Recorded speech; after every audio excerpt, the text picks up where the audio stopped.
Somebody asked a good question. They said, with Trump being president, is this going to impair black entrepreneurship? Nothing should impair an entrepreneur.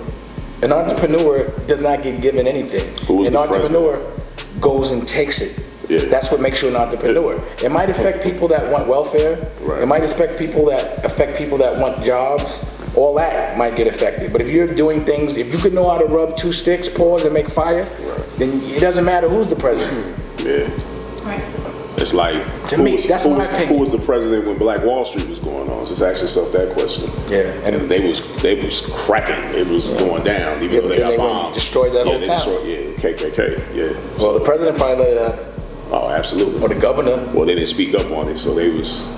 Nobody went to jail for it. Yeah, exactly. That's the movie that should be done. Like, I mean, again, it should be done. I wasn't there. If I know somebody that can tell me it's enough books, it's enough manuscripts to put you there. I'm saying this, when I make a movie, me personally, I like to be like, if it's not fiction and it's about fact, someone got to be alive to tell me exactly what happened, because I want to make sure I make it right. People alive. I think it's like. So why don't you make the movie? Hey, why don't you make the movie? That's a very good possibility here. All right, we'll make it. That's a very high possibility. Nothing's out of my reach. Just like you with that. Well, you're trying to pass it. You're inspired by it. Yeah, you should make it. Yeah. That's what I do. If something inspires me and I have personal experience with it, I'm gonna definitely make it. Yeah. You know what I'm saying? Yeah, that would be a great movie. So make it. Any questions, Carol? I ain't gonna get up. What was the biggest challenge in creating a brand? When you really 100% are the brand, there is no challenge. You know what I'm saying? Creating it and contriving it, that's a challenge. You know, you got to go get somebody. You got to go pay. Like when a hedge fund buys a company, then they go and they have to hire an infrastructure to make the brand work.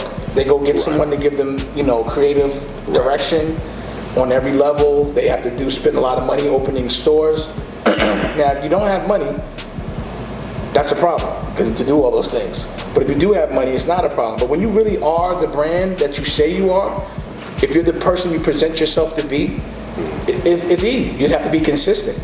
It's just building a brand. The most challenging thing is the time it takes, because to be a brand means you have to be repetitive at something. You have to get known for doing something over and over again. And you can't be known as a brand overnight. You have to be known for doing it. Even in hustling, there's a lot of patience that comes with that, man.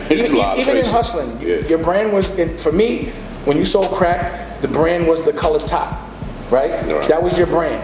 And no one could use that color on that block but you, if you claimed that color. Because you didn't want anybody to put whack work with that color and then compromise the brand. You understand? And it was important to be outside at a certain time every day and to close up at a certain time every day. Barbershop style. You understand what I'm saying? Right. Consistency. Even a barber. Think about it. Building a brand as a barber. Once I implemented that in the barbershop business, like being there at a certain time, leaving at a certain time, my life was, it was crazy. But it has to happen repetitive. Over and over again. That consistency. For 17 years straight. Yeah, consistency is the hardest part of any business. Oh, yeah. Infrastructure is hard. Like you have ideas and you're creative and you're the brand, but like really putting it on a schedule and making sure things get delivered on time.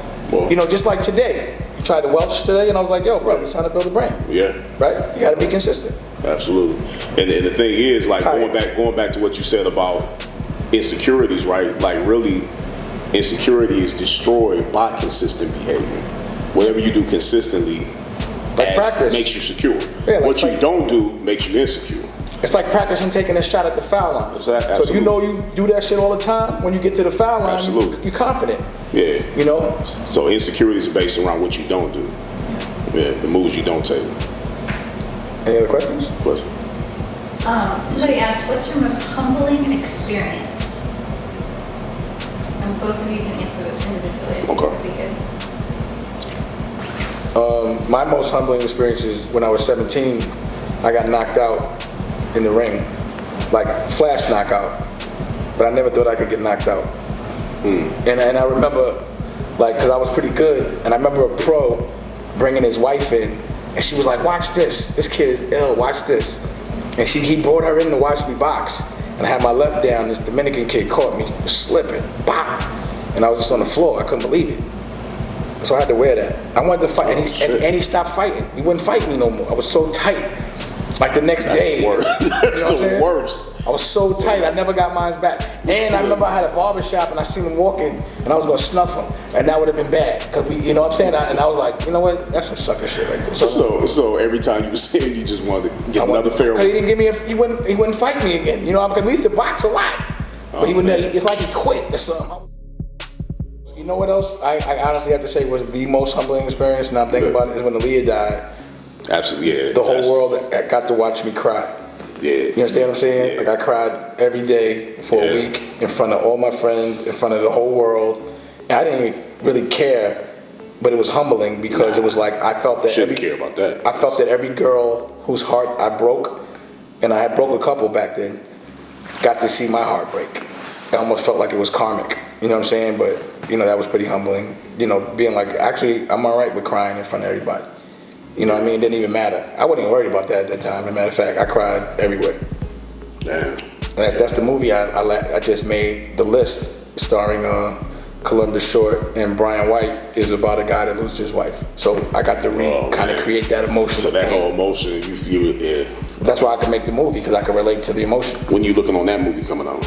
I think it seems like Two Honorables gonna come out in theaters in September, and I feel like that movie will come out because they're both damn near done around the same time. Okay. So I'm curious to see how that's gonna pan out. Wow. You know what I mean? Yo, this is Kenyatta with Hip Hop Motivation. First of all, I want to tell everybody out there, thank you for liking, commenting, and subscribing to our YouTube page. And if you haven't liked, commented, or subscribed to our YouTube page, make sure you do so. Stay in tune. We have a lot more to come. Peace. Deciding from thoughts of being sick and tired of something, starting something, or admiring something can be the emotions that fuel change. Because write this down. Emotion leads to passion, passion leads to action, and action leads to results. Word up. Question: what's the #1 killer of dreams? If you said fear, you're wrong. Fear is on the list, but it's not the #1 killer. The #1 killer of dreams is comfort.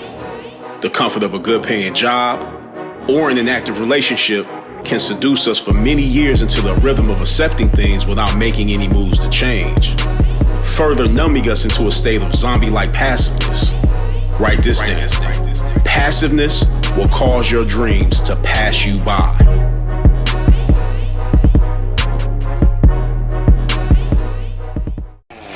Dash thing. Now I don't want to chill out, bruh.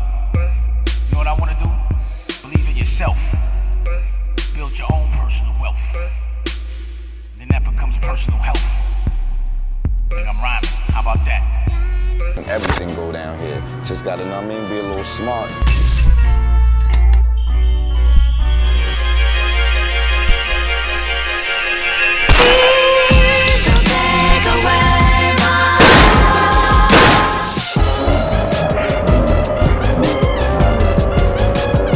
I see you grooving right now. I was in my groove. Yeah.